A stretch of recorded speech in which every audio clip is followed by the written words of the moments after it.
No hiss. All right. Uh-oh. Little stuck there on the bottom. All right, our 50-year-old pack of Larks. Let's see. Hopefully they held up. Only one way to find out, my friends.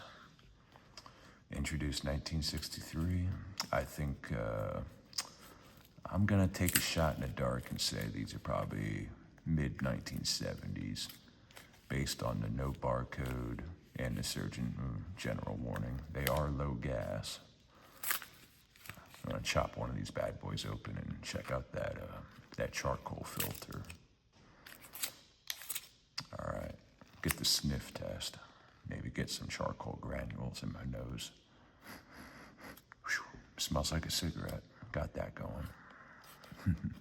Nice hints of raisin. All right, check this Lark out. I bet it's gonna say Lark on it. It says decade.